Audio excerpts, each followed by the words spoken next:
Today's problem is weighted job scheduling. This is a classic DP, dynamic programming problem. Let's see, given a 2D array jobs, who asks this question, by the way? Doesn't list anybody. There's probably so many people that ask, so many companies that ask this question that they can't list them all. Given a 2D array jobs of size n by 3, each row represents a single job with the following details. The start time of the job, these are expressed as integers, by the way. Start time of the job, end time of the job, and profit earned by completing the job. Find the maximum profit you can earn by scheduling non-overlapping jobs. Now, it's possible, maybe better examples down here. Yeah, like these two jobs.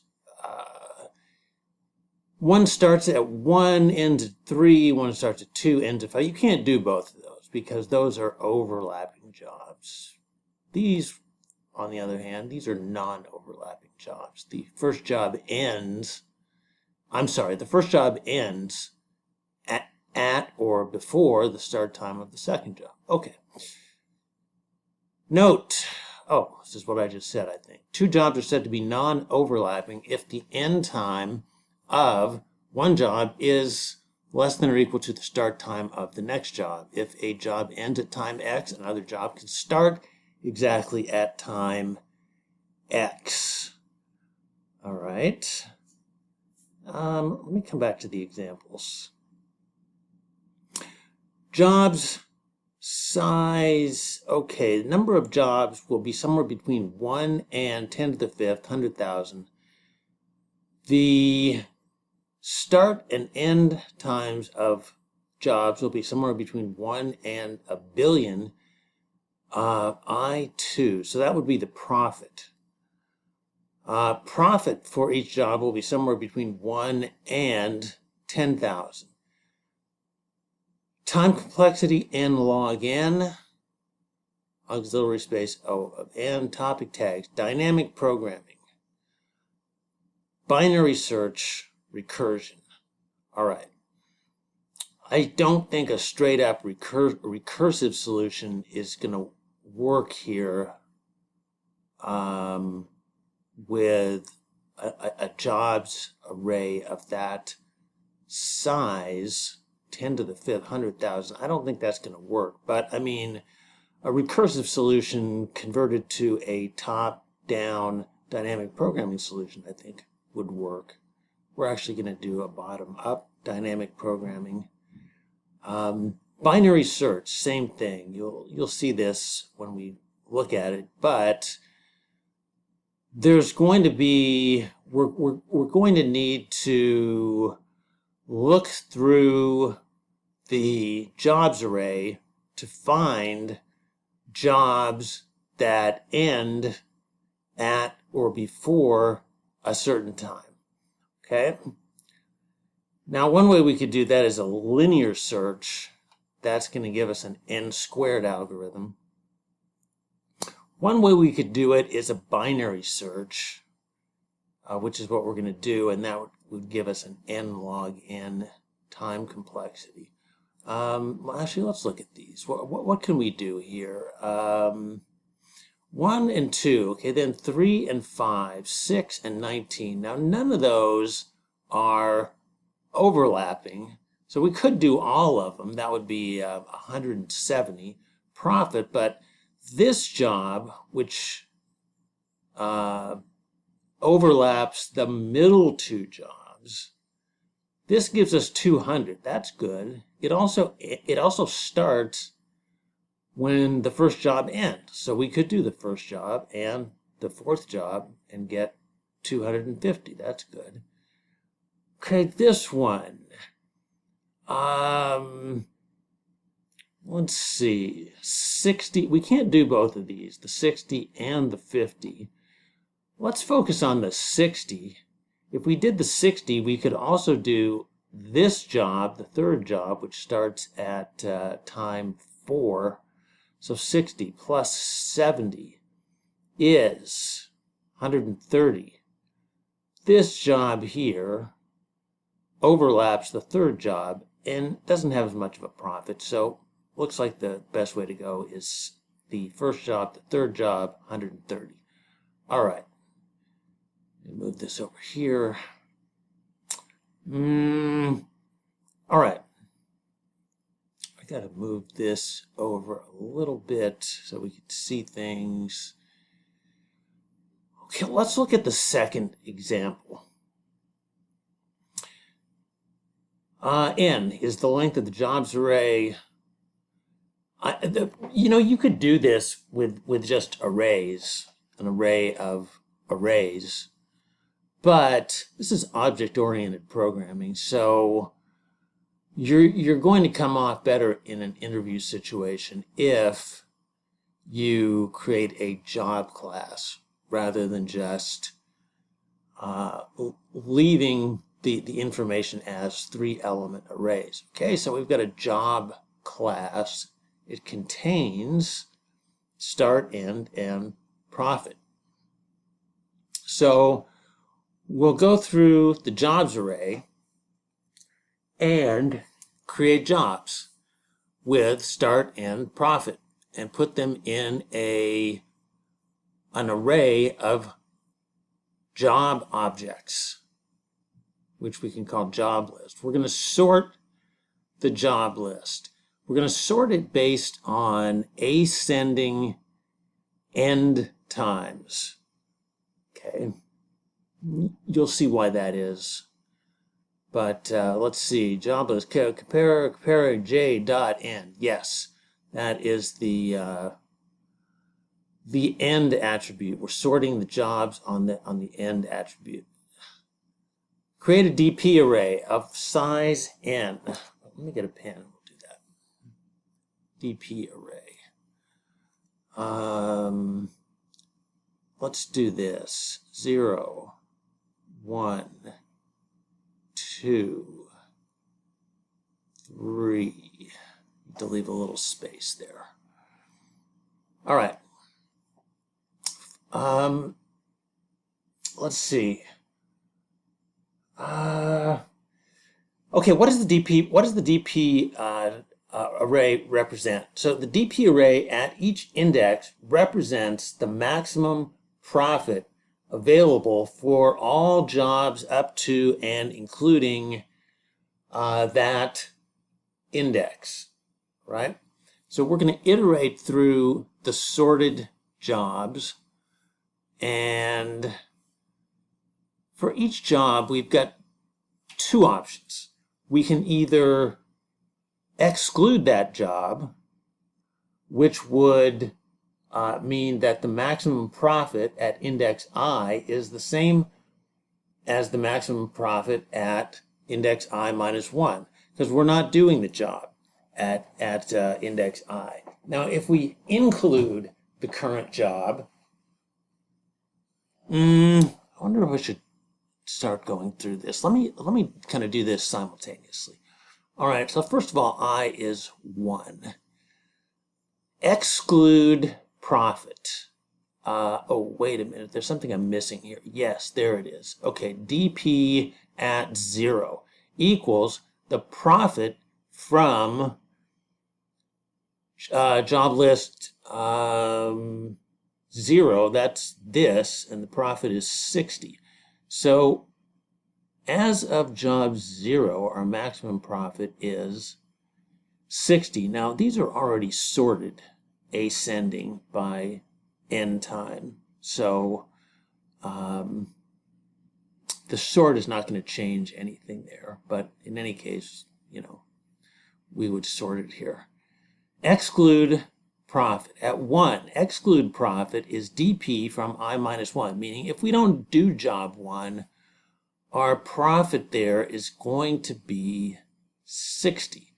All right, the next option is we do the current job at index 1. So in that case, our profit is going to be, well, first of all, it's going to be the profit from job 1, which is 50. And then what we're going to do is we're going to find, what we're calling the latest compatible job index. What that means is we're looking backwards to find the latest non-overlapping job. We're looking for a job that does not overlap the job at index I, and that finishes before or at the start time of the current job I, in which case the profit would be the profit from job I plus dP at J, the maximum profit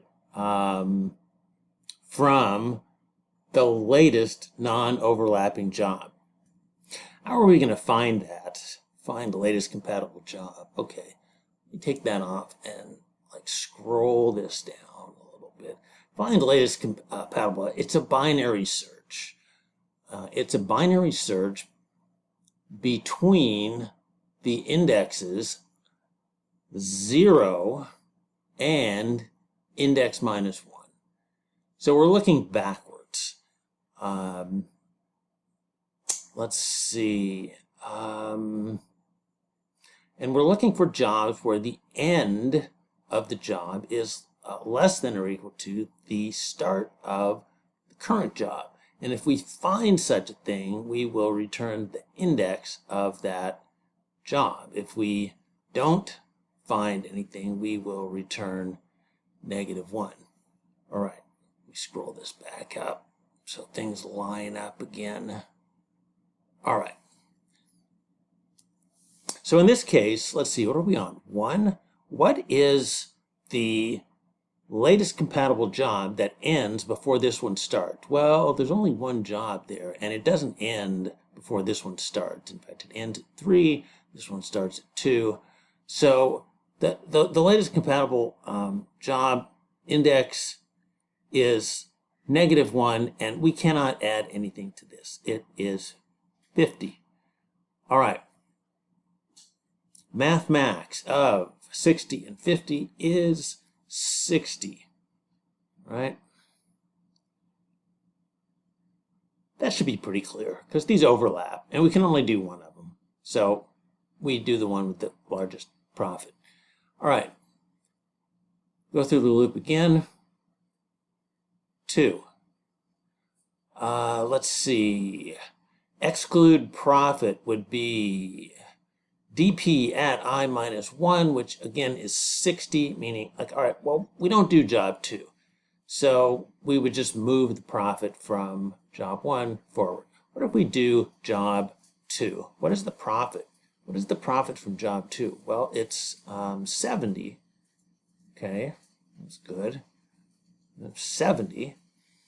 Find the latest compatible job index. So we're looking for a job, the latest job that ends at or before 4. And that job is this one, job 0, because it ends at 3. So we can add that to include profit. dP at 0. dP at 0 is 60. All right? Add that to 70 and we get 130. Okay, that's good. We'll do a math max, 130 versus 60, and what is 130? Okay, one more time through the loop here. This is gone. Whoops, where's my pen? Oh, there it is. That is now 3. Exclude profit. dP at 2 is 130. 130. Now, include profit. Is job list profit at index 3, which is 30. Not very good. Right. Latest compatible job index. We're looking for something that starts at or before 5. If we go back, we're going to find it's this job right here. That gives us an extra 50. So this becomes 80. All right. Make the comparison. The 130 is better, and so what we have here is 130. That's it. Okay, again, we didn't look that closely at this. This is just a binary search, this find latest compatible job. It's so we don't have to do a linear search through the, through possibly, what is it, 100,000 elements? What was the constraint on that? 10 to the 5th. Yeah, 100,000 elements.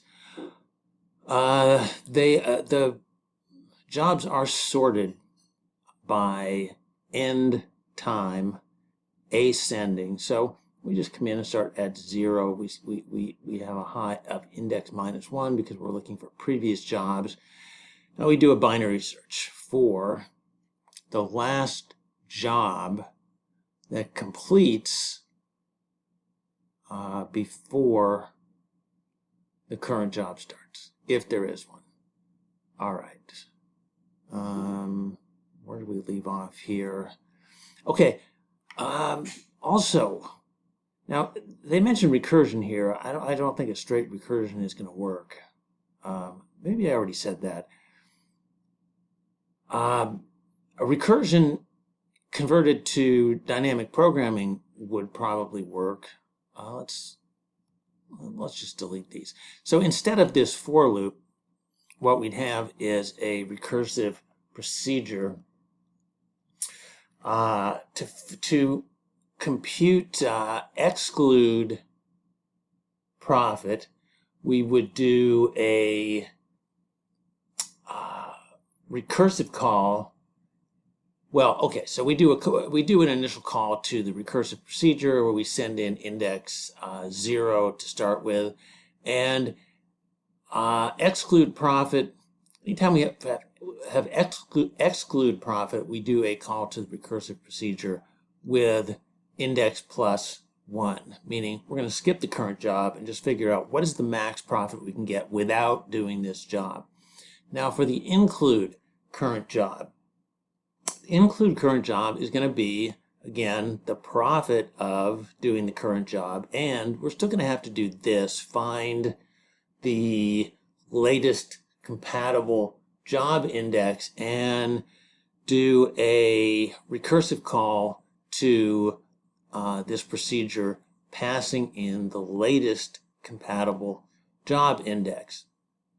Now when we get through that and it all unwinds, we will get down here and we'll do a math max between exclude profit, include profit. We'll put it in a memoization array. And up here, before we do anything in the recursive procedure, what we want to do is check and see if the memoization array at the index being passed in is something other than -1 or whatever we initialized it to. If it is, we've already computed it, so we can just pull the result out of the memo array. Okay. That's it. Let's try it out. I don't know if I said this when we started, but this is rated medium. This is on the high end of medium to me. Although the accuracy is quite high, it's a lot higher than problems that have seemed easier to me. But it's not an uncommon problem. Scheduling types of problems are not uncommon as interview questions. So let's try and submit this.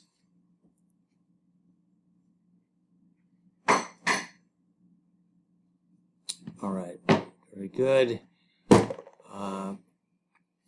So please feel free to like the video, subscribe to the channel, get the notifications, and we'll see you next time.